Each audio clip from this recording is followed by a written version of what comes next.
Je suis Dominique de Saint-Laurent, je suis business mindset coach, entrepreneur, multi-entrepreneur et je sais ce que c'est que d'avoir plusieurs passions.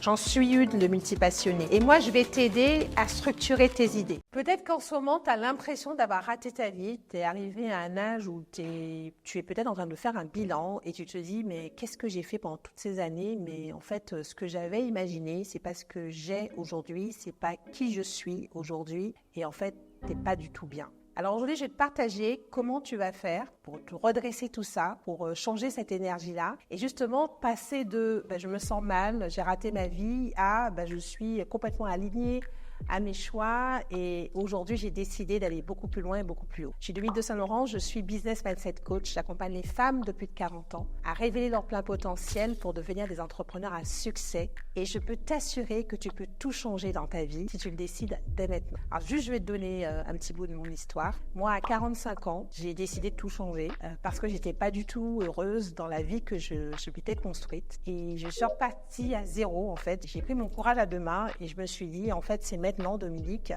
soit tu restes, tu te complais dans cette espèce de confort et finalement tu es frustré, tu es pas bien et tu continues comme ça, soit tu décides de changer, de prendre un risque et potentiellement d'être beaucoup plus heureuse. Parce que la notion de risque, elle est importante. Et en fait, c'est à toi de te poser la question. Qu'est-ce que tu favorises, le confort ou le risque? Parce qu'en réalité, si tu veux changer ta vie, tu es obligé de prendre des risques. Et donc, faut arrêter de te raconter des histoires. Parce que si aujourd'hui tu en es là, c'est que tu as pris zéro risque. Donc maintenant, je te pose la question.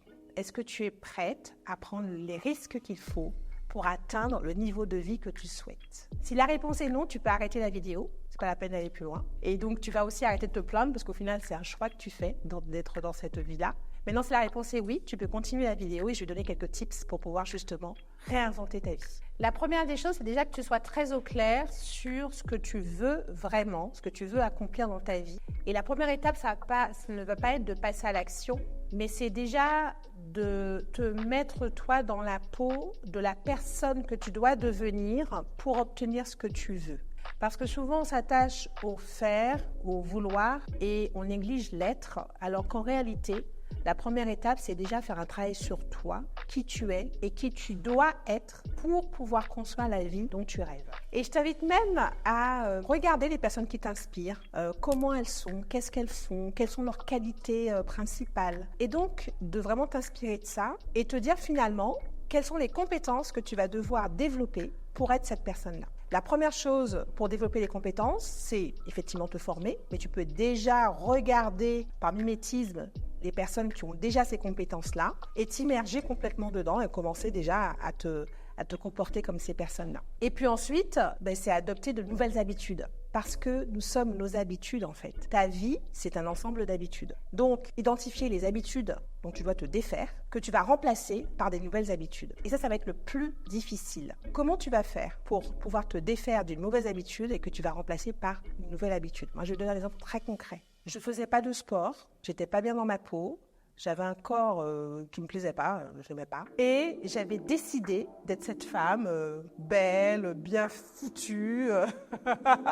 Et du coup, je me suis remise au sport. Et à chaque fois que j'avais envie de ne pas faire ma séance de sport et que j'avais envie de craquer sur un gâteau, je revoyais cette photo de cette femme bien gaulée, etc. Et du coup, je me disais, j'ai plus envie de ça que de ce gâteau.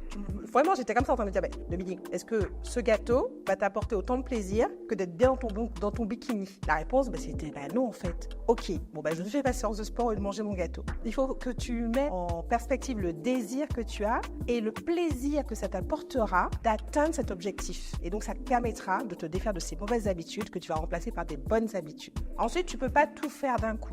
Donc, tu vas définir tes priorités. Il faut y aller crescendo. Tu ne vas pas révolutionner ta vie comme ça du jour au lendemain. Déjà, ton entourage ne comprendra pas. Quand je parle d'entourage, je parle de ta famille, tes enfants, ton mari. Enfin, d'un coup, tu vas certainement aller par étapes. Et donc, pareil, quelle est l'habitude que tu peux changer qui aura le plus d'impact sur la personne que tu veux devenir? D'accord? Et donc, tu choisis cette habitude-là, tu la changes et au fur et à mesure, tu vas adopter de nouvelles habitudes de jour en jour, pour aller vers cette femme qui te fait vibrer. Tu peux demander de l'aide parce que ça aussi, quelquefois, on veut tout faire seul. Et parce que, par exemple, si tu as décidé de rentrer dans ton agenda une séance de sport et que cette heure-là, tu avais l'habitude, je sais pas moi, de faire le ménage à la maison, eh bien, il va falloir que tu demandes à quelqu'un de t'aider et que cette personne fasse le ménage à ta place. Donc pareil, demande de l'aide, vois quels sont dans ton agenda, comment tu peux organiser ça de façon à adopter ces nouvelles habitudes et que ça se passe bien et que ça ne soit pas le why à la maison. Et si, toujours dans cette perspective de te faire aider, de te faire accompagner, de prendre les bonnes décisions, tu sais que tu vas gagner du temps en faisant appel à un coach. Moi, c'est mon métier d'accompagner les femmes à développer leur business, de prendre les bonnes décisions, de faire la bonne stratégie. Eh bien, je t'invite à cliquer sur le lien. Tu peux aller voir ce que je propose avec la Business Bombass Academy. Et certainement que tu auras des réponses. Et je t'invite également à liker, à partager, à commenter cette vidéo. Et si tu l'as en format audio, à également liker. Et je te donne rendez-vous très prochainement.